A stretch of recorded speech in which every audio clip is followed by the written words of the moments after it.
एक चांडाल नाम का सुपच रहता है और इतना बड़ा भक्त है, इतना बड़ा भक्त है कि 24 घंटा में शायद ही है एक आध सांस बिना हमारे नाम की निकलत हो। सिर्फ मुझे याद करता है, झोपड़िया में पड़ा है। अगर वो तुम्हारे यहाँ भोजन कर जाए तो तुम्हारे यज्ञ का संग बच जाएगा। दुष्टर बोले कोई दिक्कत नहीं है, तुरंत सहदेव से कहा जाओ। सहदेव गए, जय श्री कृष्णा, चलो आपको यज्ञ में न्योता है। चांडाल भगत बोले कि महाराज हम ठहरी जाति के सुपच, निमंत्रण तो ब्राह्मण का होता है, कन्या का होता है, हमारा काय का निमंत्रण। सहदेव जी बोले अब ये नाटक कर दे बंद, भगवान ने सब बता दे तुम्हारे बारे में।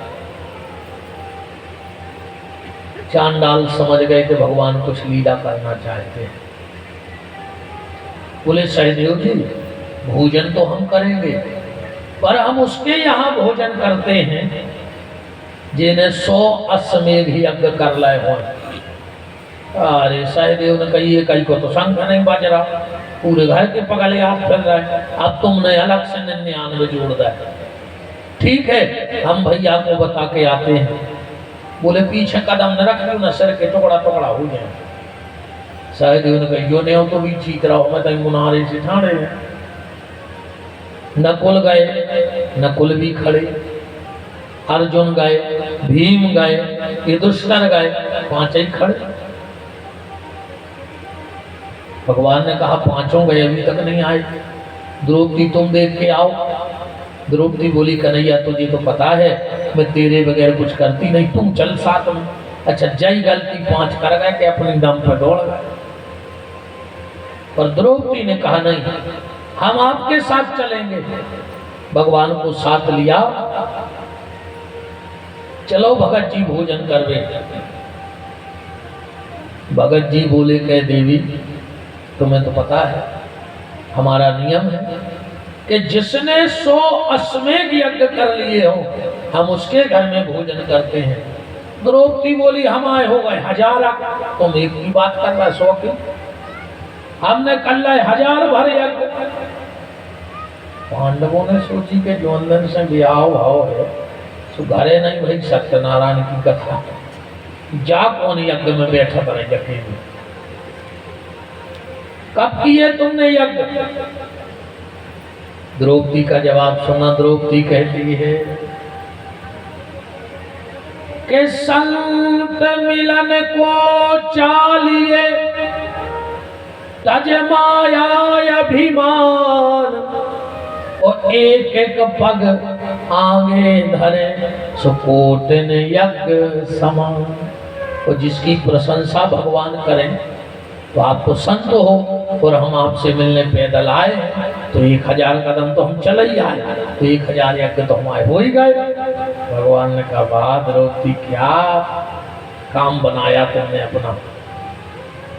द्रौपदी को अभिमान आ गया कि बताओ यहाँ 5 ही पांडव काम न कर पाए उते हमने काम कर दो। तो अभिमान है भगवान हो जे है। भगवान ने कही तो रुक जा द्रौपदी, तुम्हें अभिमान हो गया अब हम तुम्हें देखते हैं। चांडाल भगत बोले कि देवी हम भोजन सुरुचि भोज करते हैं, जो हमारे मन में आ जाए तुम्हारे तो वो खुआने पर। द्रौपदी बोली चलो खिला देंगे। द्रौपदी ने सोची हमारे पास तो अक्षय पात्र है, आज भी जो मांगेंगे अक्षय पात्र दे देगा। भगत जी घर पहुंचे, बोले क्या खाना है? भगत जी बोले देवी तुरंत बीज लगाओ, तुरंत पेड़ो होवे, वो में तुरंत फल लगे, वो फल पक जाए और अपने आप टूट के गिर जाए, वो बना के खुआओ। आप बताओ जो कैसे हो सका? अब भाई बीज लगा दे, अब भाई में फल हो जाए, पक जाए, गिर जाए। द्रौपदी बोली भैया हम समझ गए, कि हमारे अहंकार को तुमने तोड़ दो, परम मदद भी आप ही को करने हैं। भगवान बोले ठीक है, चलो युधिष्ठिर इधर आओ, सीधा हाथ करो। युधिष्ठिर ने सीधा हाथ किया। भगवान बोले कहो युधिष्ठिर, तुमने कभी धर्म का रास्ता ना छोड़ा हो तो तुम्हारे हाथ पर एक बीज प्रकट हो जाए। युधिष्ठिर ने कहा मैंने धर्म का रास्ता ना छोड़ा हो तो एक बीज प्रकट हो जाए। एक बीज प्रकट होगा। भगवान बोले भीम के आओ, तुम बोलो, तुमने अगर कभी किसी को पीठ ना दिखाई हो तो ये बीज वृक्ष बन जाए। जो भीम ने कहा तो वो बीज वृक्ष बन गया। अर्जुन से कही, अर्जुन तुम बोलो, आज तक मैंने कभी किसी निर्बल को ना सताया हो तो इस पेड़ में फल लग जाए। फल लग गया। सहदेव तुम इधर आओ, तुमने कभी अपनी विद्या का अभिमान ना किया हो तो कहो कि फल जल्दी बड़ा हो जाए, तो वो फल बढ़ गया।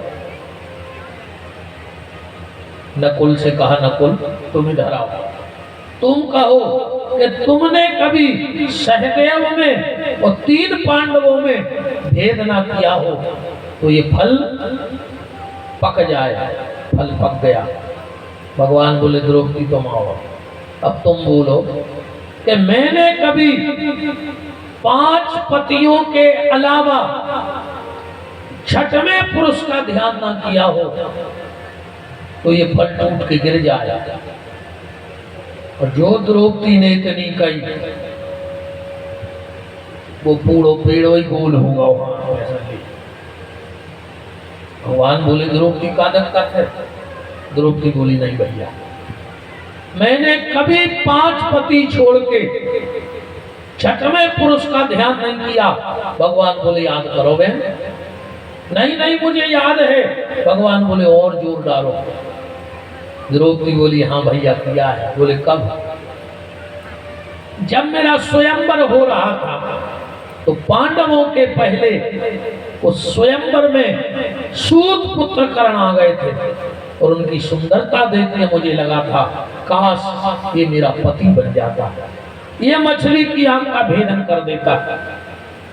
भगवान बोले तुम कहो ये 6 पुरुष के अलावा ध्यान न करो तो पेड़ प्रकट हो जाए, फल गिर जाए। द्रौपदी ने कहा पर वो फल आए।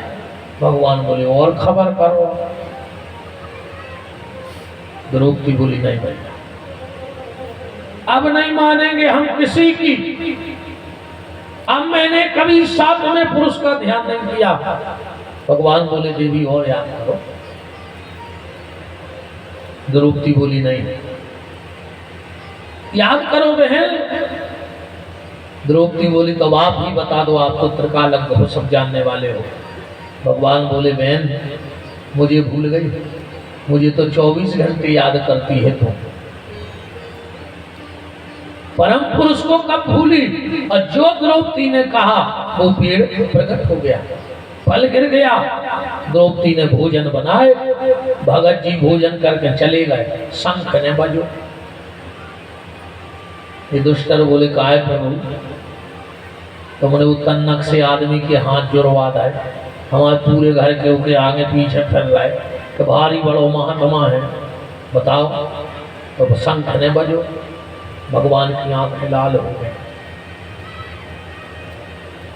भगवान की आंखें लाल हो गई। कहा युधिष्ठिर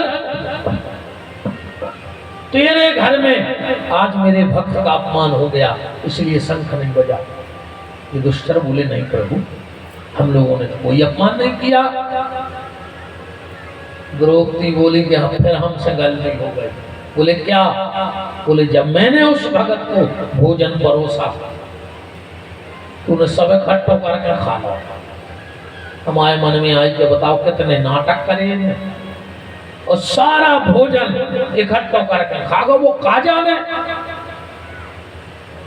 भगवान बोले बुलाओ भगत जी को, उनसे पूछो तो न भोजन इकट्ठा करके क्यों खाया। जब भगत जी से पूछी, भगत जी बोले कि देवी बात ये है कि जो जीव है बहुत चटक, और जब हमने भगवान को भोग लगा दिया तो वो बन गया प्रसाद। अब अगर पहले हम मीठा खाते तो जो जीव तनक देर में कहती कि कब से मीठो मीठो खा रहे हो, अब जो अलग करो खट्टो खाओ, तो प्रसाद को अपमान में हो जाते। पर अगर पहले हम खट्टो खाते तो जो जीव कहती है मीठो खाओ, तो खट्टे को अपमान हो जातो, और हम प्रसाद को अपमान करो नहीं चाहत, इसे हमने सब मिला कर खा लो। अब जीव को पता ही नहीं रहे कि का खट्टो का मीठो। और जो पांचों पांडव और द्रौपदी ने हाथ जोड़े और यज्ञ में रखा हुआ शंख बजने लगा। ये थे भगत चांडाल, धर्म के तीसरे अवतार। महाभारत में कथा है इनकी। प्रसाद की भी भैया महिमा है। एक बात बताएं, तुम दोनों से हाथ जोड़ते हैं,